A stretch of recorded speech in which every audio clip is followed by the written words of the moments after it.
글로벌 샬롬 운동이라고 붙여있습니다. 글로컬은 글로벌과 로컬이 합쳐진 이제 신조죠.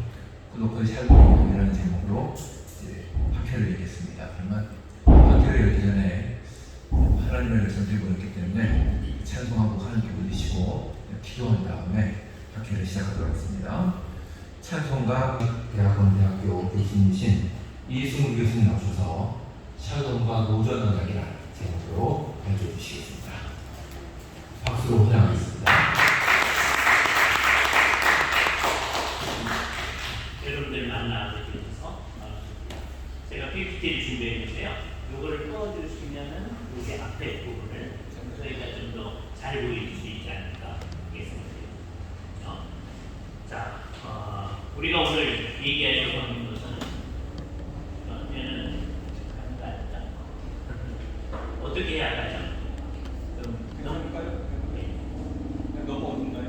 아니, 괜찮을 거예요. 먼저 이거를 어떻게 해야 넘어가죠?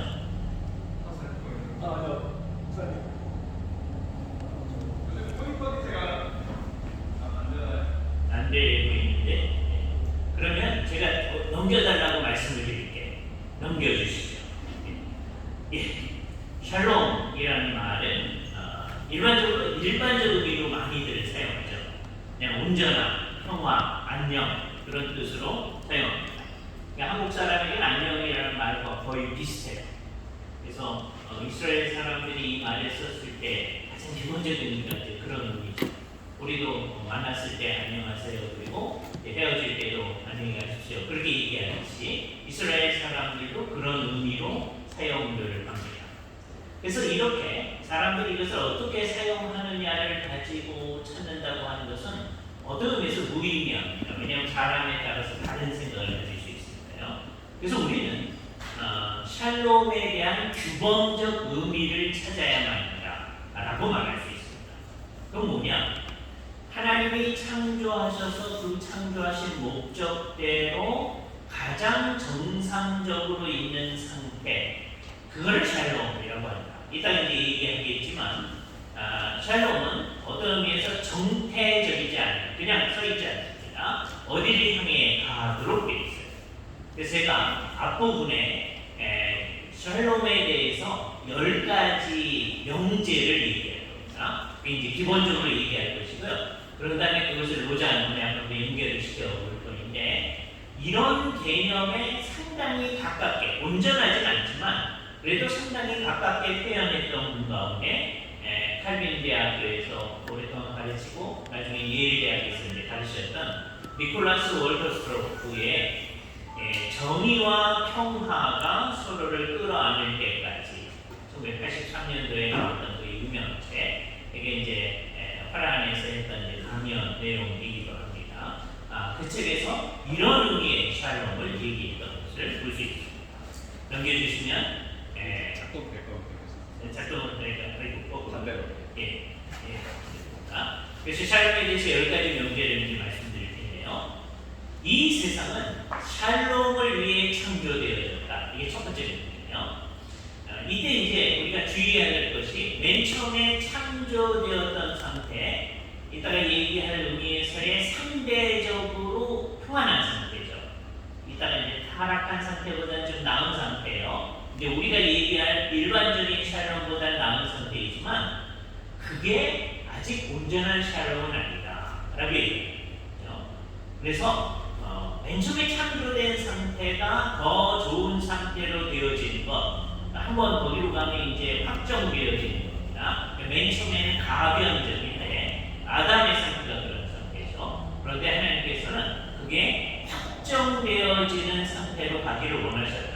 그래서 이 세상은 워낙 샬롬을 위해서 창조되어졌다라고 하는 것을 생각을 해야 합니다. 샬롬이라고 하는 것은 오직 하나님을 통해서만 우리에게 얻어질 수 있다. 일반적으로 샬롬에 대해서 얘기하는 사람들 알고 얘기하는데 21년도에 제이슨 소로스키라는 분도 같은 얘기를 한 적이 있습니다. 하나님을 통해서만 샬롬이 우리에게 주어질 수 있다. 두 번째 문제, 이 세상의 인간들의 타락으로 말미암아 이 세상은 샬롬을 상실한 상태가 되어졌다. 그래서 이 세상은 샬롬이 없는 상태입니다. 그런데 이 타락한 이 세상도 상대적인 샬롬이 있게 되어졌다. 이게 세 번째예요. 그걸 우리는 어떻게 수익이 가능할까라고 할 때 여기 이제 제가 흔히 우문응답이라고 얘기하는 건데 이제 화난 사람들이 우리나라 사람들처럼 이제 답답하게 질문을 한 적이 있어요. 지금은 이제 그 사람들의 대다수도 그렇게 질문하지 않습니다. 근데 옛날에 예수님을 열심히 믿을 때 화난 사람들이 선각을 알게 하는 나무의 실과를 먹는 날에 정령 죽으리라고 했는데 왜 그날 죽지 않나요? 이런 질문을 한 적이 있습니다. 이걸 우문이라고 얘기합니다. 왜냐하면 하나님의 그 명령의 뜻을 잘 알아듣지 못했기 때문에. 근데 이 우문을 했다 한 상황에서 그들이 낸 대답은 아주 뛰어난 대답이었습니다. 그때 그분들은 전부 다 하나님의 일반 은총이 작용해서 이 세상이 곧바로 멸망하지 않냐고 그 형벌의 실시가 연기되어졌다 이 얘기를 했어요. 굉장히 중요한 얘기였습니다. 그래서 이 세상에 하나님의 일반 은총 때문에 간혹 있는 평강이 간혹 있는 기쁨이 있습니다. 그런데 이 세상에 있는 기쁨, 평강 그것도 저주와 사망의 그늘 안에 있는 잠시 있는 것입니다. 그러니까 이 세상은 결국 아주 간혹 희미하게 빛나는 기쁨과 복이 우리에게 주어지는 상태에 있을 것입니다. 그러나 그것도 사망과 어둠에 쌓여있는 것일 뿐인 상황입니다. 네 번째 문제, 타락한 인간들을 구원하시는 하나님의 계획에 대한 약속의 선언이 창세기 3장 15절에 우리에게 주어져 있는데 그래서 이것을 우리가 전통적으로 원약속이라고 얘기합니다. 또는 원복음이라고 얘기해서 이 원복음이야말로 이 세상에 샬롬의 소리가 다시 울려 퍼지게 하는 시발점, 상대적 샬롬 말고 제대로 된 샬롬이 이 세상에 있을 수 있는 근거가 있는 것이죠. 다섯 번째 문제, 시대가 지나면서 그 여인의 후손이 어떻게 구원을 가져오시는지에 대해서 좀 더 구체적인 계시들이 우리에게 주어지게 됐습니다. 그것을 우리는 계시의 역사 또는 언약의 역사라고 말할 수 있습니다. 각 시대마다 이렇게 구체화된 약속을 믿는 사람들이 구원을 받고 하나님께서 마련하신 샬롬의 참여자들이 되어진 것이죠. 그래서 이 세상에 아직 그 샬롬이 온전히 드러나지 않았는데 약속되어질 것을 바라보는 샬롬의 참여자들이 있게 되어지는 상태가 있게 됩니다. 이걸 가장 잘 표현했던 사람이 대학교 소스의 성경신학이죠. 그래서 성경신학 옛날 판하고 최근에 나온 것에 그분의 모습이 있고요. 또 팔머 로버슨이 오른편에 나타난 그분인데 이 모습을 언약 속의 그리스도, 우리나라에서는 계약 신학과 그리스도 이렇게 번역이 되어 있는데 사실은 언약 속의 그리스도죠. 창세기 3장 15절 말씀 가운데서 그것이 어떻게 우리에게 주어졌는가, 그리고 노아 시대 때 어떻게 이게 주어졌는가. 노아 언약이라고 하는 것이 하나님의 은혜의 언약 가운데 한 부분이다라고 하는 걸 의식하면서 이걸 봐야 됩니다. 요즘에 이것을 무시하고 다른 얘기를 하려는 사람들이 너무 많아지고 있어요. 그다음에 아브라함 안에서 이것이 어떻게 나타나는가, 그리고 모세 안에서 어떻게 나타나는가, 그리고 다윗 언약 가운데 색이 어떻게 나타나는가, 그리고서는 새 언약에 대한 약속 속에서 어떻게 나타나는가, 그리고 예수 그리스도께서 오셔서 어떻게 새 언약을 실현하셨는가, 이 모든 것이 샬롬에 관한 얘기들인 것이죠. 따라서 여섯 번째 문제, 그리스도 안에서 하나님의 샬롬이 우리에게 주어졌다는 것을 얘기해요. 예수님께서 친히 말씀하시기를 요한복음 14장 27절 평안을 너희에게 끼치노니, 이 에일레네라는 말은 예수님이 히라보로 에일레네라고 얘기했을 것 같지는 않고요. 아마 아람어로 얘기하셨을 텐데 그때 샬롬을 생각하면서 얘기하신 거죠. 샬롬을 너희에게 줄 것이다. 나의 샬롬을 너희에게 주노라.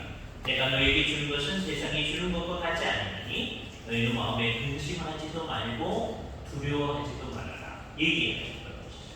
그 외에도 비슷한 말씀을 많이 하셨죠.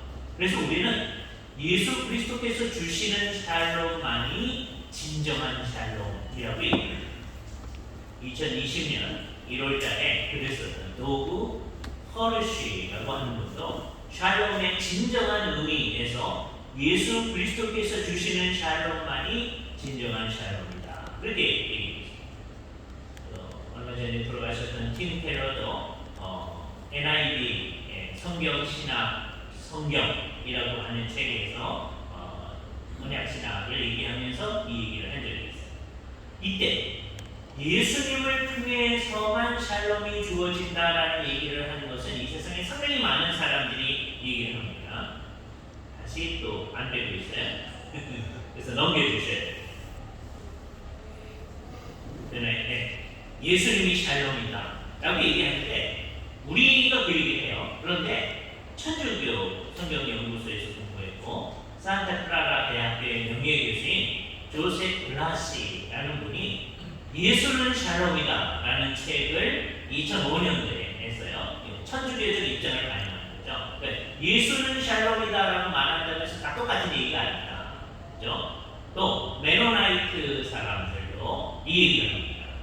하워드 요더하고 무슨 친척 관계에 있겠죠. 페리 요더라는 분이 샬롬이라고 하는 책을 쓰면서 구원과 정의와 평화에 관한 성경의 말씀이 어떤 것인가 하는 것을 1997년도에 내고 그것이 나중에 2017년에 나타났어요. 그래서 페리 요더는 우리의 신앙의 핵심이 샬롬이라고 하면서 법이 이게 독특한 조정인데 샬롬 정의를 실현하는 수단이다라는 얘기를 한 적이 있습니다. 그래서 이 두 사람의 책을 한번 살펴보죠. 왼쪽에 있는 책이 천주교 신부님인 예수가 샬롬이라고 하는 책이고 오른쪽에 있는 책이 메노나이트의 입장에 있어서 페리 요드가 쓴 샬롬이라고 하는 책입니다. 그러니까 다 같이 샬롬을 얘기해요. 그러나 상당히 다르죠. 공통적으로 우리도 그렇게 얘기하고 천주교인들 얘기하고 메노나이트들 얘기하고 예수님만이 샬롬이라고 얘기하는데 궁극적 내용은 다르다. 따라서 7번째 우리 얘기는 절대적 의미의 샬롬은 결국 뭐냐? 복음의 샬롬이다. 하나님 나라의 샬롬이다. 그 얘기예요. 하나님이 없이는 샬롬이 있을 수 없다. 그래서 정말 이 세상에 얘기를 해야겠죠. 예수 그리스도가 없는 사람은 세상에서 소망이 없고 하나님도 없는 자이다. 정말 이 세상 안에서 소망이 없다. 그러니 우리는 복음이 없이는 샬롬이 없다. 다시 말하지만 복음의 샬롬이 진정한 샬롬입니다. 여기 이제 아이러니해요. 이 세상에서 샬롬이라는 말을 가장 많이 얘기하는 사람이 유대인이에요. 우리 유대인들 대다수는 복음을 자기의 복음으로 받아들이지 않습니다. 이 샬롬이라는 말은 정확히 같은 뜻으로 샬람이라고 얘기하는 이슬람교도들 만날 때마다 그렇게 얘기하죠. 샬람 알라쿰이라고 날마다 인사를 하는데 그 사람들도 그리스도에게로 돌아와야만 복음에로 돌아와야만 진정한 샬롬을 누릴 수 있습니다. 따라서 이따 강조하겠지만 복음 전도 없이는 샬롬이 없다는 얘기를 해야 됩니다. 그렇기 때문에 8번째 문제 그리스도는 학교에서 2장 7절이 얘기하던 열방이 기다리던 왕국의 보배입니다. 우리 말씀이 이렇게 보세요. The desire of the nations.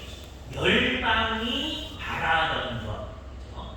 정말 예수 그리스도가 그런 분이다. 그래서 역사적으로 이 학교에서 2장 7절 말씀해 준 거에서 누구든지 예수 그리스도께서가 정말 어느 나라 사람들이든지 다 바라는 분이다. 모르고 바라는 거죠. 그러나 바라는 겁니다.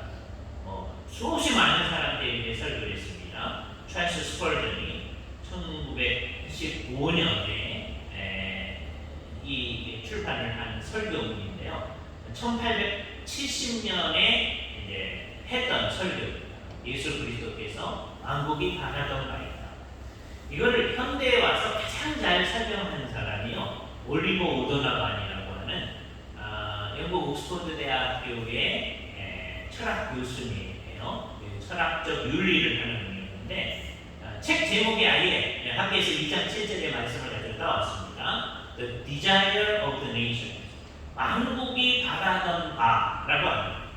그런데 무슨 책이냐? 이 책은 정치 신학의 뿌리에 대한 재발견이라는 책입니다. 케임브리지 대학 출판물에 나온 아주 중요한 책입니다. 이거는 이상한 정치 신학이 아니고요. 정말 제대로 된 정치 신학을 얘기합니다. 오도로반의 아주 중요한 책 두 권, 지금 아까 얘기했던 책하고 그다음에 맨 오른쪽에 나타나고 있는 구할과 도덕적 질서라고 하는 책, 이게 86년대에 나온 책인데요. 94년대 재판문이 나왔습니다. 이분은 이제 독특한 분인데, 이분은 뭐 영국 학술원 이제 회원이시기도 하시고요. 그다음에 옥스퍼드 대학에서 82년서부터 2006년까지 도덕 철학하고 실천 신학을 가르치는 정교수였어요. 그러다가 이제 마치신 다음에 캠브리지에서 다시 이분을 불렀습니다. 기독교 윤리하고 실천 신학을 가르치는 교수님으로 이제 불렀습니다. 그래서 2006년부터 2018년까지 에딘버러에서 밑에 옥스퍼드에서 가르치다가 저 위쪽에 에딘버러에서 가르치다가 위클리프 홀에서 워낙 이제 훈련을 받았던 그러니까 영국 교회의 성직자죠. 그러니까 영국 교회는 이게 이분이 속해 있는 이제 복음주의적 입장에서는 우리하고 상당히 유사한데 교회 제도는 조금 천주교회적입니다. 그래서 성직자들만이 집사를 하고 성직자들만이 장로를 합니다. 그러니까 성도 가운데서 집사 장로가 없어요. 이게 이상한 거죠. 그래서 이제 영국교회 안에서 이제 제대로 된 사람들은 그거 잘못된 거니까 이제 고칩시다 이렇게 제안을 하죠. 안 됐죠. 그래서 이분도 올리브 오도나반도 위클리프 홀에서 여기 뭐 영국의 복음주의적 목사님을 키워내는 굉장히 중요한 기관이기도 합니다. 우리나라 사람 가운데서 우리 양명희 교수님이 여기서 박사학위를 하셨는데 1972년도에 거기서 이제 졸업해고서는 이제 집사님이 되고요. 집사님이 됐다는 건 뭐냐면 부제는 우리 강도사님 생각하시면 됩니다. 강도사님 한 1년 하다가 다음에 목사님 되시잖아요. 그래서 73년도에 이제 목사가 되는데 영국교회에서는 그것을 사제라고 얘기하죠. 그리고 저는 1975년도에 헨리 체드윅하고 아주 독특하게 지금 프린스턴에 계셨던 폴 렌지라고 하는 교수님 두 분의 지도하에서 옥스퍼드에서 이제 박사학위 논문을 쓰게 됩니다. 75년도에 박사학위 논문을 쓰는데 어거스틴에게 있어서의 자기 사랑 개념에 관해요. 저 뒤에 있는 목사님 가운데 남아공에서 어거스틴에 대해서 전공하는 목사님이 계시는데 여기 어거스틴 공부했던 한 분이 또 있는 거죠. 체드윅 밑에서 이 논문을 썼던 올리버 오도나반입니다. 그래서 이분은 이제 자기가 나왔던 위클리프 홀에서 이제 가르치고요. 그다음에 토론토의 위클리프 컬리지에서도 가르치고 하다가 아까 얘기한 대로 옥스퍼드의 교수로 오랫동안 했어요. 82년도부터 2006년 은퇴하신 다음에 에딘버러에서 교수하고 했던 분입니다. 수없이 많은 책을 쓰셨어요. 그런데 흥미롭게 굉장히 복음주의적 입장을 잘 나타내고 있습니다.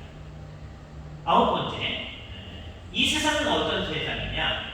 이 세상에 우리가 누리고 있는 상대적 샬롬과 온전한 샬롬, 예수 그리스도 안에서 우리가 누리고 있는 샬롬이죠. 아직 그 극지에 이르지는 않았지만 그것이 공존하고 있는 겁니다. 따라서 상대적 샬롬의 증가를 위해서 노력하는 것은 진정한 샬롬을 누리는 사람들, 우리 같은 사람들이 마땅히 해야 할 것이지만 그런 상대적 샬롬이 궁극적 샬롬이 아니라는 것을 온 세상에 부지런히 알아야 돼요. 제가 이 얘기를 시작할 때 이 세상에서 일반적으로 얘기하는 샬롬이 진짜 샬롬이 아니다 이런 말로 시작했던 게 바로 있고요. 이 세상에서 얘기하는 샬롬은 궁극적 샬롬이 아니다. 그러므로 우리가 참여하고 있는 이 절대적 샬롬인 하나님의 샬롬과 일반 운송 가운데서 이 세상이 상대적으로 누리고 있는 상대적 샬롬을 혼동하거나 혼합하거나 해서는 안 되고 그것이 겹치는 것으로서도 해서는 안 됩니다. 시기적으로 겹쳐 있습니다. 이 세상 안에. 여기에 이것하고 아주 유사한 생각이 뭐냐? 어거스틴의 땅의 나라의 이중적 의미하고 비슷하다. 그죠? 어거스틴은 이 세상이 하나님의 나라, 시비타스 데이가 있고요. 다음에 땅의 나라, 시비타스 테라의 둘이 있다고 했어요. 자, 절대적 샬롬에 참여하여 그런 절대적 샬롬의 복을 누리는 사람들은 이 세상이라는 영역에서 그것을 누리며 이 세상의 샬롬, 즉 상대적 샬롬을 위해서도 살아가지만 그것이 절대적이 아님을 잘 알기에 지향성으로서는 이 세상의 샬롬을 지향하는 것이 아니라고 할 수 있는 거죠. 따라서 어거스틴은 그렇게 얘기합니다. 우리들, 하나님 나라에 속해 있는 우리들은 한편으로는 땅의 나라에 속한 것이 아닌데 또 한편으로는 땅의 나라에 속해 있는 거다. 여기 땅의 나라가 두 가지 의미를 가지고 있다는 것을 잘 알아요. 잘 생각하지 않는 사람들은 어거스틴한테 스스로 모순을 범하고 있다 뭐 이렇게 얘기를 해요. 그러나 어거스틴은 매우 의미 있게 이 얘기를 하고 있는 것이죠. 이 세상이 말하는 샬롬이 궁극적인 것이 아닐 뿐만 아니라 그것이 자칫 진정한 샬롬의 대처물이 될 수 있음을 항상 경고해야 되는 것이 우리의 사명이다. 이것이 이제 샬롬에 관해서 얘기하려고 하는 이 얘기 속에 모든 게 다 들어있어요. 자, 그런데 이것하고 오늘날 우리가 나타나는 로잔을 경계를 시켜보도록 하겠습니다. 로잔은 1974년도에 모였던 저 건물, 로잔의 팔라이스 뷰류라고 하는 저 건물에서 모였습니다. 까띠아가 이제 무슨 연설하는 장면이 화면 속에 보이고 있어요. 이게 1차 로잔 대회의 모습입니다. 로잔, 스위스의 로잔에서 모였던 1974년도에 모였던 이 모임은 세계 복음화를 위한 국제회의였습니다. 이걸 잊어버리지 말입니다. 우리가 로잔 얘기를 한참 하다 보면 이게 왜 모였는지를 생각을 안 하는 경우가 있어요. 그래서 이것을 왜곡시키는 경우들이 나타납니다. 로잔은 어떤 의미에서 1907년도 에딘버러에 모였던 그 모임, 이 모임은 아주 흥미로운 모임이죠. 이때 미국 사람인 존 모트, 이 사람은 그냥 성도예요. 열심히 하는, 그죠?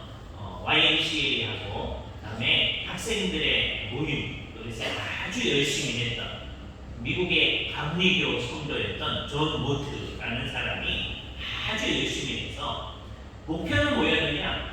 우리 세대 안에 모든 사람이 복음을 듣도록 해야 되겠다. 라고 합니다. 1907년도였죠. 이게 굉장히 의미 있는 모임이었습니다. 선교 대회였다고 말할 수 있습니다. 그죠? 이때 우리나라에 선교사로 와 있던 마코 삼열 목사님이 가가지고 한국의 복음 전도가 어떻게 이루어지고 있다 이렇게 얘기를 합니다. 또 한국의 예수를 믿는 사람 가운데 감리교 성도인 윤치호, 한국의 최초의 신학생이라고 할 수 있는 분이죠. 신학을 유해하는 사람 윤치호가 여기 가서 이제 발제도 하고 어떻게 되어져야 한다 하는 얘기를 했던 모임, 1910년. 그런 모임하고 비슷한 모임이 74년도에 로잔 모임이 되었죠. 왜 이 로잔 회의가 만들어졌을까라고 했을 때 1961년도 WCC 뉴델리 회의에서 선교사들의 모임 IMC하고 WCC의 통합이 이루어졌어요. 그래서 전부 다 이 선교사들의 모임이 WCC적인 모임이 되어졌어요. 그런데 1961년 뉴델리에서 세속화와 인간화 논쟁이 에큐메니컬 진영의 중요한 신학적 의제를 형성하게 되어져서 복음을 전하는 것의 의미가 이상하게 되어졌어요. 그런데다가 1973년도에 방콕에서 열린 WCC의 선교와 전도위원회가 모임에서 서구의 선교사들이 선교 나가는 것을 좀 중지하는 게 됩니다. 모라토리움이 선언되었습니다. 여러 가지 이유가 있는데요. 선교의 개념이 바뀌었기 때문에 이러니까 이제는 복음주의적인 세계 생각을 하게 되죠. 그래서 로잔 대회가 마련되었습니다. 이때 두 명이 아주 중요한 역할을 하는데 오른쪽에 서 있는 사람이 빌리 그레이엄, 왼쪽에 있는 사람이 존 스토트죠. 그렇죠? 지금 이 사진 자체는 좀 포기입니다. 그러나 로잔 대회가 모였을 때 왼쪽에 있는 두 사진, 그때는 빌리 그레이엄이 55살, 그리고 존 스토트가 50살입니다. 이 두 분이 아주 열심을 내서 한 거예요. 따라서 74년도 로잔 대회는 어떤 의미에서 젊은이들의 모임이었다라고 생각할 수 있습니다. 로잔의 성격이 아주 중요해요. 젊은이들의 모임입니다. 55세의 분이거든요. 첫날 밤 그의 대회사에서 이렇게 얘기합니다. 성경적 신앙의 복음주의적 전통을 확고하게 가진 복음 전도와 선교에 관심을 가진 복음주의자들의 모임이다 라고 얘기해요. 의식적으로 WCC 모임하고 우리는 다른 거다. 그들이 가는 방향하고 다른 방향에서 어떻게 세계 복음화를 얘기할까를 같이 논의하자 라고 하는 거죠. 복음 전도와 관련해서 두 가지 목적을 분명히 얘기합니다. 첫 번째는 세계의 복음화에 진척시키는 것에 대해서 어떻게 논의할 건가? 어떻게 좀 더 세계의 많은 사람들이 복음을 진짜로 믿게 만들 건가? 그리고 세계 복음화의 연합전선에 복음제자들이 어떻게 함께 하도록 할 것인가? 이게 우리의 목표다 라고 하면서 빌리 그레이엄이 얘기를 했어요. 이때 74년도에는 150개국에서 온 2,400여 명의 복음주의자들이 모여서 회의를 했었습니다. 두 번째에는 이 개념을 가지고 마닐라에 89년도에 7월 10일부터 20일까지 173개국에서 4,300명이 모였었다고 합니다. 이게 그 장면의 모습이고요. 여기서 이 마닐라 선언이라고 하는 걸 하는데 지난번에 했던 로잔 언약을 우리의 모토로 하면서 그것과 연관한다는 얘기를 해요. 그런 다음에 두 번째 항목에서 뭐라고 얘기하느냐면 신약과 구약에 있는 성경 안에서 하나님께서는 우리에게 하나님의 성격과 의지에 관하여서 다음에 하나님의 구속적인 행동에 대하여서 그리고 그것의 의미에 대하여서 그리고 선교를 위한 그의 명령에 대하여서 권위 있는 말씀을 하셨다라는 얘기입니다. 그리고 세 번째 항목에서 뭐라고 그러냐면 하나의 성경적 복음이라고 하는 것이 하나님이 우리 시대에 지속적으로 주시는 메시지이다.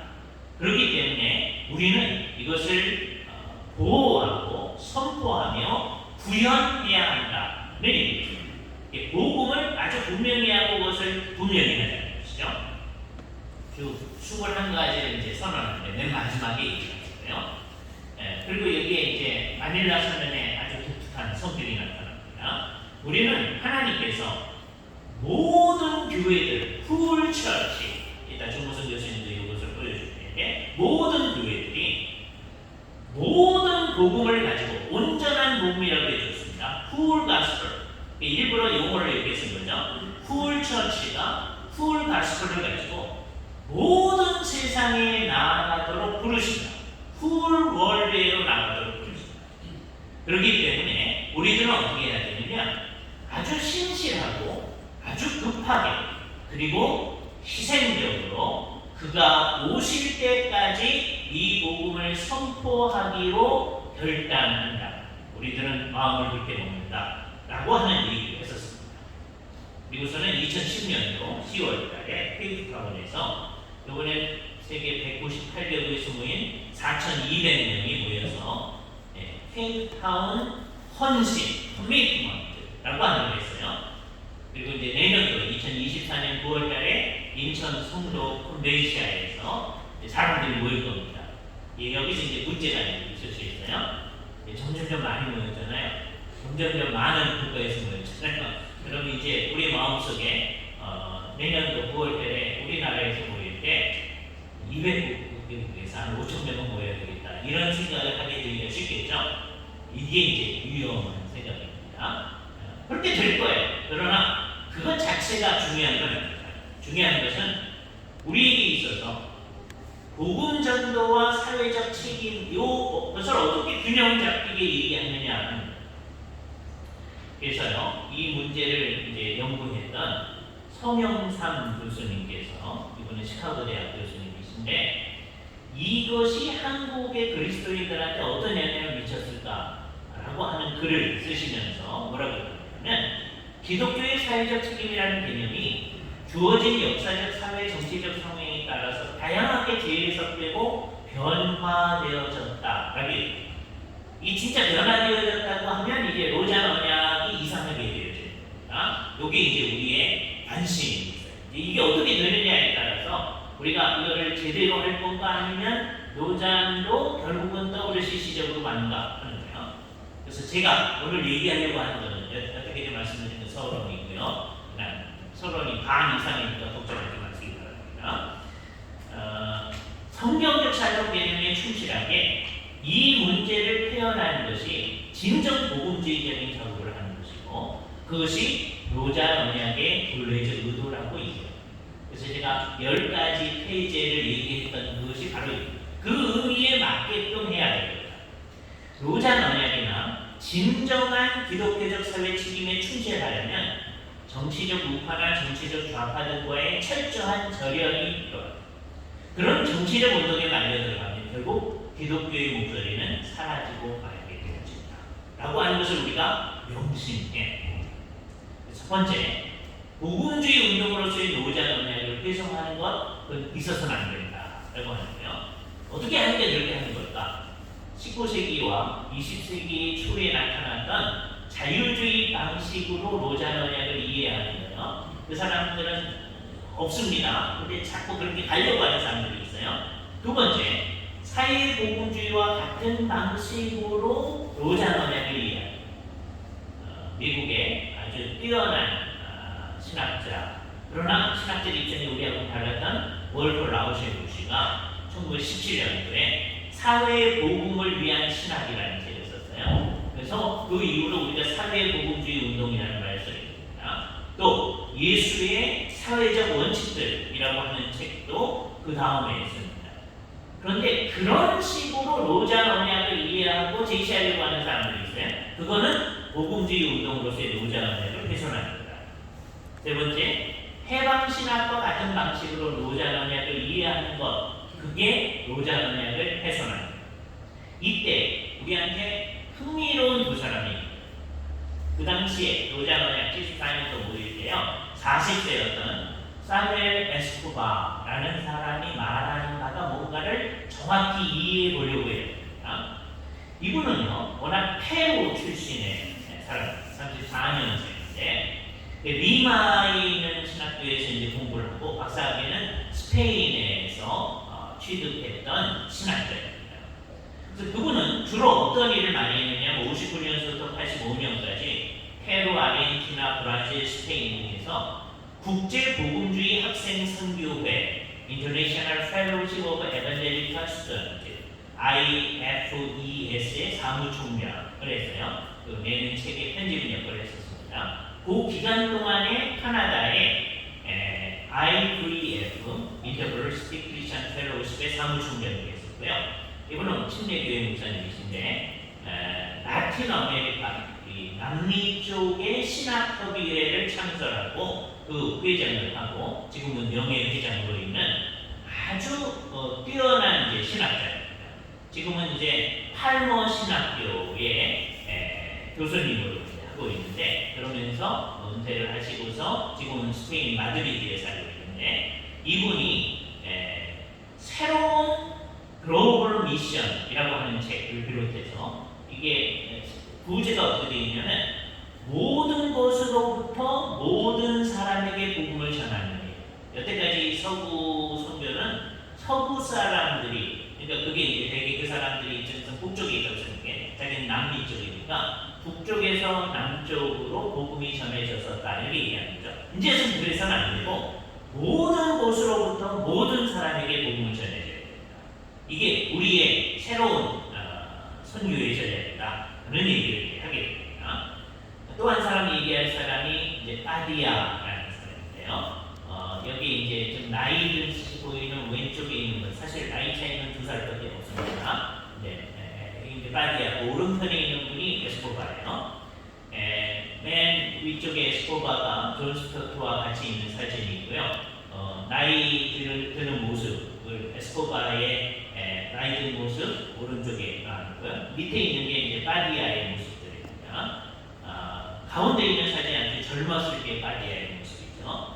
두 사진, 그다음에 나중에 나이가 든 다음에 바디아의 모습 이렇게 소개했고요. 바디아는 74년 당시에 42살입니다. 그러니까 아까 존 스튜어트가 50살이에요. 그다음에 바디아는 42살이죠. 32년 으로 21년도에 돌아가셨습니다. 이번엔 에콰도르 출생인데 휘튼 대학에서 이제 공부한 다음에 이제 공부는 주로 서부권에서 하고요. 맨체스터 대학에 가가지고 FF 브루스의 지도하에서 박사학위를 하는 신약학자입니다. 근데 실천적인 선교적인 일을 주로 했었죠. 그러니까 오늘날은 선교학자로 알려진 사람. 레니 바디아. 우리는 옛날에 빠딜라 그냥 했는데 이게 되게 이제 이쪽 사람들이 그렇게 부른다고요. 레니 바디아. 이게 뭘 얘기했느냐? 총체적 선교라는 얘기를 했어요. 근데 우리가 하는 선교는 미션 비트윈 더 타임스. 뭐 사이냐? 예수 그리스도의 초림과 재림 사이의 선교이다 라고 하는 걸 강조하거든요. 바디아가 자기가 얘기하는 것들이 어떤 그다음에 이 사람들하고 입장을 같이 하는 사람이 브라질의 루터파 목사님인 발질 스토이어 나겔이라는 목사입니다. 이 스토이어 나겔은 1974년도 로잔 언약을 할 때부터 사실 빌리 그레함과 존 스튜어트 사이에 조금 차이가 있었다. 그 얘기를 아주 솔직하게 얘기를 합니다. 그런데 그거를 잘 마무리를 했다는 거예요. 그런데 그게 불편한 합의였다라고 얘기해요. 네, 1975년도 멕시코에서 로잔 운동의 사명을 좀 더 구체적으로 얘기하려고 할 때 그 차이가 분명히 드러나게 됐다는 거죠. 바디아는 사회적 주의에 대해서 잘 지적을 하고 있어요. 이게 발질 스토이어나게 목사님의 이제 모습이고요. 그래서 바디아가 한 연설 74년도 아까 로잔 언약을 이제 할 때 여기 보면 아까 맨 처음에 로잔 모습을 할 때요. 처음 모인 사진 요 사진에서 잘 봐야 되는데 없어졌네요. 제가 어디를 보려고 하는 거냐면 여기 보면 여기에 저기 스크린으로 보이는 사람이 있잖아요. 저기 바디아입니다. 바디아가 했던 연설의 내용을 잘 들어보고 이 사람이 이렇게 얘기해요. 복음에 더 신실하고 세상의 이데올로기들에 덜 묶여있는 복음화에 대한 관심을 가지고 있다. 이걸 얘기해요.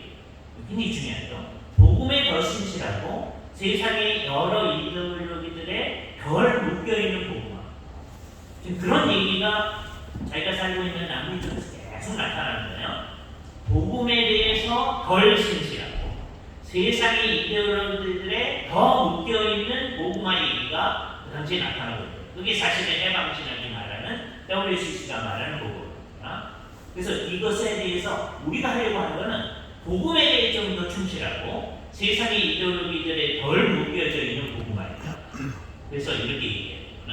구원을 몸에 필요한 것을 만족시키는 것 또는 사회적 개선 또는 정치적 해방과 동일시하는 것을 받아들일 수 없다. 74년도에 그분이 했던 연설입니다. 선행이나 정치적 행동으로 사람과 사회의 궁극적 구원이 올 거라고 기대하지 않는다. 그 말은 우리가 선행과 정치적 행동 안 한다는 거 아니에요. 74년도의 선언의 중요한 것이 복음 전도를 하는 사람은 반드시 이 세상에서 활발한 활동을 할 것인데 그 활동을 할 때 어떻게 해야 되느냐? 그게 복음을 대신할 수 있는 거라고 생각해서는 안 돼요. 복음은 사회, 경제, 정치적 범주들로 환원될 수 없으며 교회는 인간을 발전시키는 기관으로 환원되어서는 안 돼요. 더구나 복음이 정치적 이데올로기와 혼동되어서는 안 되고 교회와 정당이 혼동되어서도 안 된다. 이 얘기를 왜 하겠어요? 이분이 남미 상황에서 그렇게 해나가는 분들이 너무 많은 걸 알아요. 그렇죠? 그래서 그렇게 해서는 안 된다고. 그래서 나중에 89년도에 마닐라 선언에서도 복음 전도가 앞서는 것이니 우리들의 주된 관심은 복음에 있기 때문이다 라고 선언합니다. 즉 모든 사람이 예수 그리스도를 주와 구주로 받아들이는 기회를 가질 수 있도록 하는 것이 우리들의 주된 관심이다. Our chief concern이라고 얘기했어요. 그래놓고 그 다음에라야 사회적 책임을 얘기해요. 이게 사실은 로잔의 정신이다 라고 한번 생각해요. 그렇죠? 그래서 이걸 잘 생각한다면 로잔안의 근거에서 이제는 복음주의자들이 WCC와 같은 방향으로 나아가며 같이 운동할 수 있다고 여기는 것은 로잔 정신을 해칩니다. 요 얘기, 누가 한 얘기냐면 우리 돌아가신 이종성 박사님이 하신 얘기예요. 이분 언제든지 늘 그렇게 얘기합니다. 에큐메니칼 운동하고 에반제리칼 운동은 늘 같이 가야 되는데 자기가 그걸 잘 대변하고 있다는 거죠. 그래서 로잔 언약이 나오자마자 분석하는 글을 쓰셨는데 그것이 로잔 언약의 의의 significance of the 로잔 커버넌트. 그래서 이제 로잔하고 복음주의자들의 운동하고 WCC하고 같이 갈 수 있다 이렇게 얘기하는 거예요. 이거는 로잔 언약을 훼손시키는 거다. 두 번째, 좀 더 성경을 비평적으로 보는 것도 수용하면서 적극적인 사회 참여를 주장하는 젊은 세대의 로잔 언약 해석도 결과적으로 로잔 언약의 의미를 해치게 됩니다. 왜냐하면 로잔 언약 자체는 다른 사람과의 화해가 하나님과 화해가 아니라고 하는 것을 분명히 얘기합니다. 사회적 행동이 복음 전도는 아니다 라고 얘기합니다. 그럼에도 불구하고 복음 전도와 사회의 정치적 관여가 우리의 의무이다 라고 얘기하는 게 로잔이에요. 그죠?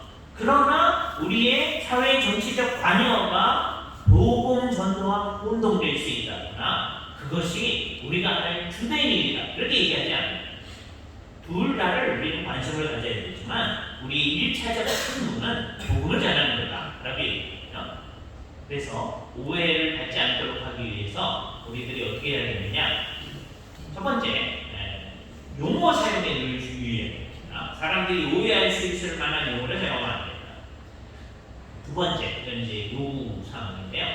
89년도 마닐라에서 모일 때 신사도 개혁운동을 주장하던 피터 와그너를 제2차 로잔대회의 주강사로 세웠습니다. 자, 그러니까 어떻게 되느냐? 로잔 운동은 신사도 운동자들이 같이 하는 거구나. 그렇게 생각하는 거예요. 그렇죠? 1차 때는 와그너의 문제점이 덜 드러나는 때였으니까 참여를 했었는데 2차 대회에서 주강사로 세워졌어요. 그러므로 바른 신앙과 선교 현상에 심각한 악영향을 미쳤다고 하는 것을 우리는 주의해요. 마찬가지로 2010년도 케이프타운에서도요. 참여했던 분들이 얘기하면 전체 집회에서 얘기되는 내용이 서로 상반되는 경향을 보이기도 했다. 예를 들자면 성경 강해를 매일 다른 사람이 담당했는데 한편에서는 그리스도를 통한 만물의 화해를 강조하는 한편 그 다음날 성경 강해에서는 개인의 영혼 구원만이 가장 중요한 복음 사례를 강조함으로써 참여자들 사이에 혼란이 가져오게 됐다.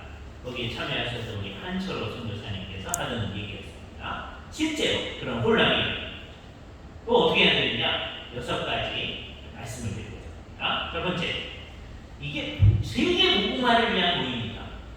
이제 내년도 4번째 모임이게 되는데 세계 복음화를 위해서 모이는 거다. 그걸 잊어버리면 안 돼요. 네? 그냥 WCC 모임과 같이 국제적인 어떤 모임을 가지는 거다 이렇게 생각하면 안 된다. 복음화.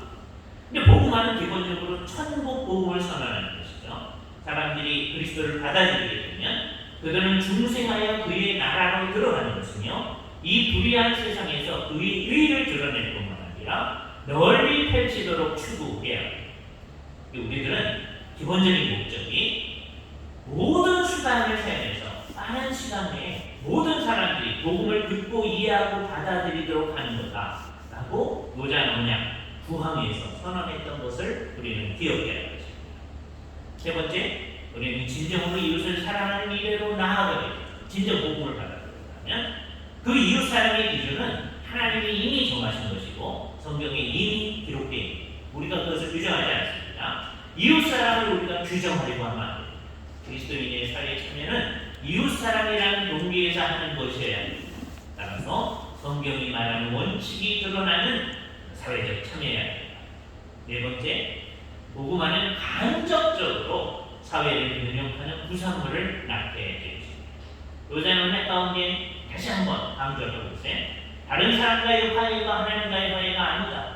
사회적 행동이 복음 전도는 아니다. 그걸 분명히 하면서 그럼에도 불구하고 우리는 복음 전도와 사회의 정치적인 관여를 기독교의 의무라고 얘기합니다. 그래서 교회의 희생적 봉사의 사명 가운데 복음 전도가 기본적인 것이다. 프라이머리하다라고 6항에서 로잔 언약 6항에서 얘기하거든요. 이 프라이머리하다고 한 것에 대한 논쟁이 있습니다. 브루스 니콜스, 되게 이제 동남아 계통에서 또 호주에서 이제 신학하시는 분들이 굉장히 할아버지처럼 봤다는 분이 있어요. 그분은 복음 전도의 우선성을 아주 강조하고 있습니다.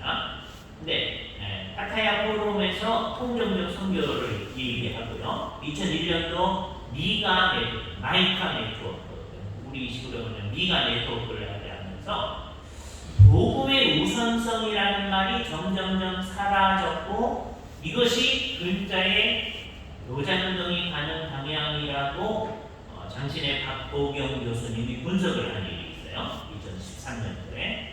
만일에 이게 사실이라면 문제가 있어요. 그렇죠? 그러니까 정말 이게 그것이냐?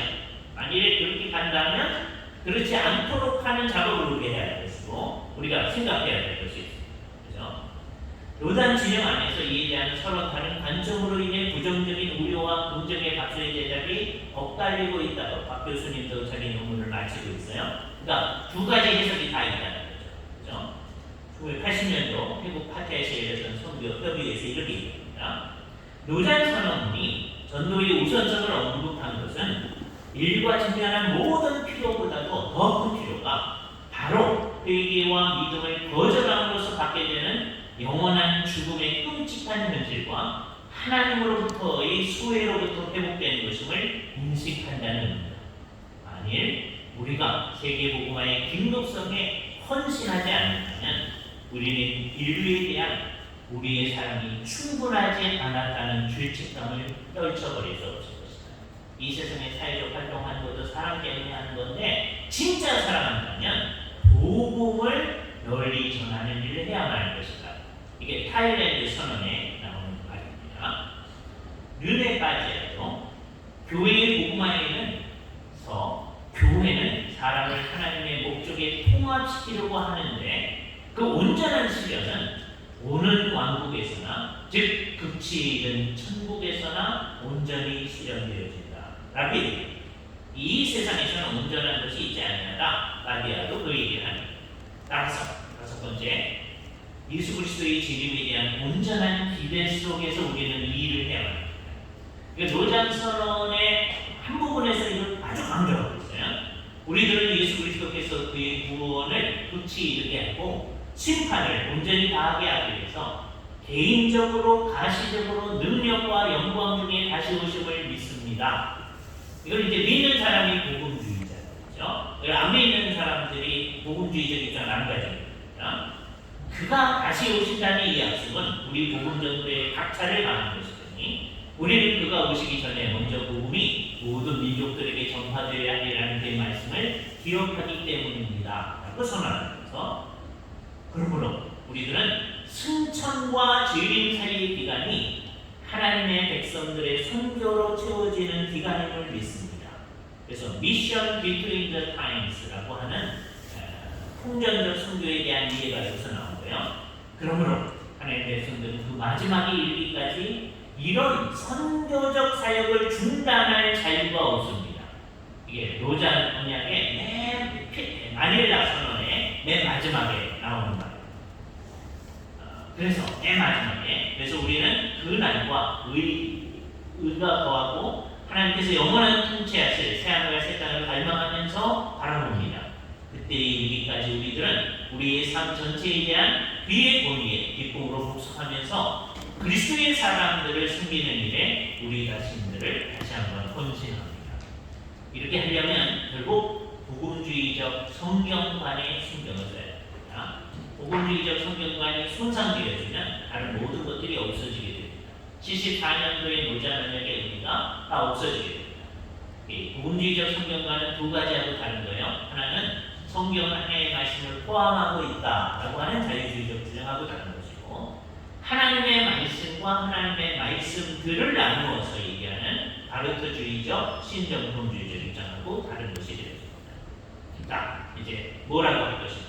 74년도에 로잔 커버넌트, 로잔 언약 그랬어요.